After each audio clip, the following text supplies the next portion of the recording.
Well, her hair was copper and a beauty bowl, and it warmed me to my soul.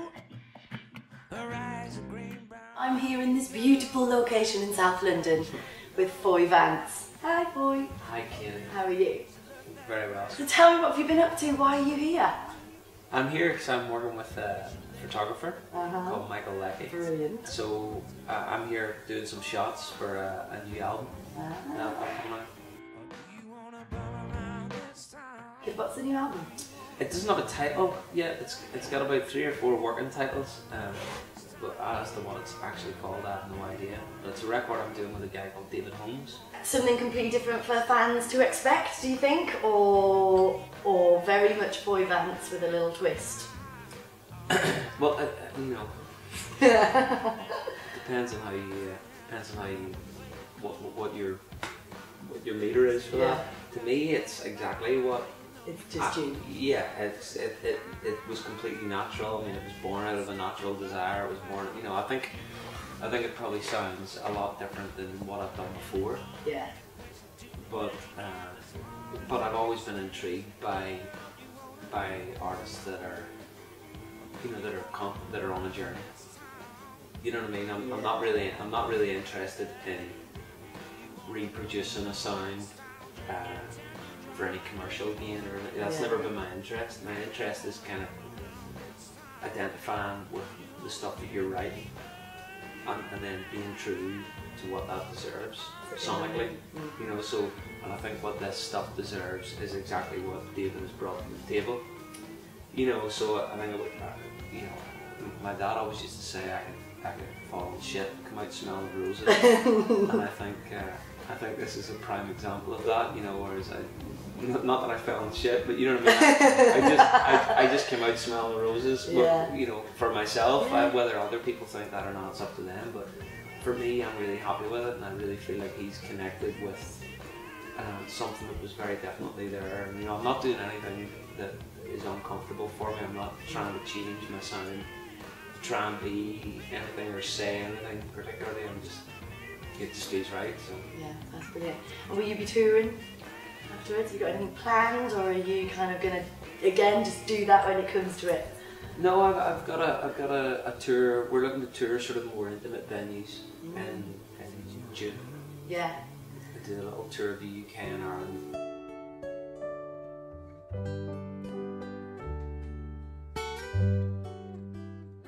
What I want to do is just, you know, create an atmosphere throughout this sort of journey of the tour. Yeah. There's a little bit more intimate than that. Yeah, like a bush hall kind of place. That's exactly what we're looking at, actually. Okay. For the London show. So yeah. Beautiful. And speaking of family members, as you know, for my radio show on Sunday, it's Mother's Day on Sunday, and we're going to talk about grandmas or mums. Have you got any? My grandma she's a bit mad. She was once found ripping up a piece of paper that she thought was a bingo card. It was actually a £10 note. How she was managing to rip it, I don't know. Few too many gin and tonics, I think. But have you got any good old grandma or mum stories? I'm sure I do. I'm sort of more intrigued by this £10 note though. I mean, that £10, that could have been the £10 that won the lottery. I know, it's terrible. Like, what are the possibilities in that £10?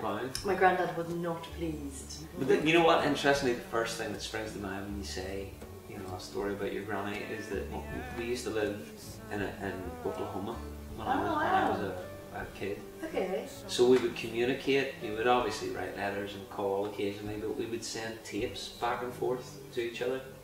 Of, you know, me and my 3 brothers, we would sort of, you know, recite the poem that we had learned, or, you know, or just sing songs, or just say, you know, I'm going to get a bike, I'm going to do all that crap. But my granny, the tape, like almost every time, there would be at least one side of the tape was filled with songs. And one time she'd just sing, and my grand was sort of mumbling in the background, a harmony, you know. And that's gorgeous. Yeah, it was beautiful. What kind of songs? It's beautiful to have now. Always hymns. Oh. Always hymns. My granny was a sort of old-fashioned Christian woman. Right. So she would send these tapes, and they would be just filled with hymns. And she sang this one song called "He Touched Me," And when I had this idea to do something with it, I checked it out and found that she sang perfectly in D, or you know, whatever key it was, she sang perfectly in that pitch. So I did this Christmas show for BBC Radio Ulster, and we had the Belfast Salvation Army band come in, and I had this guy Andrew Skeet who plays with and arranges for Divine Comedy. Had him write a score for it.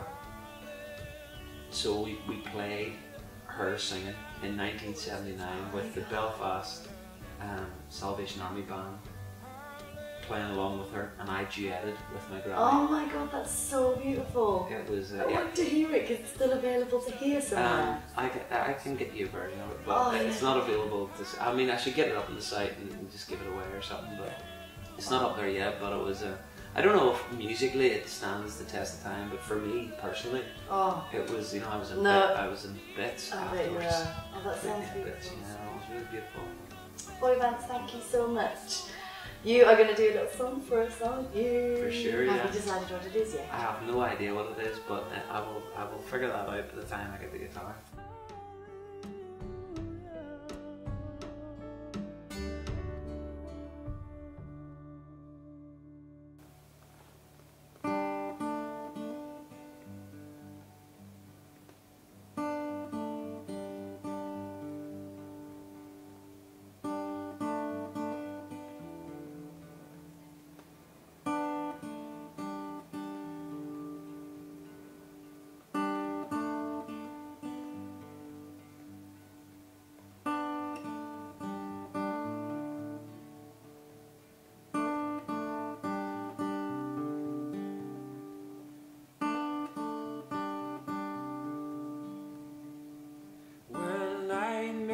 Come, keep you awake. Baby, close your eyes, I'll take the way. If I go to speak, I will refrain and be the song. Just be the song. When inner scars show on your face and darkness hides your sense of place, if I go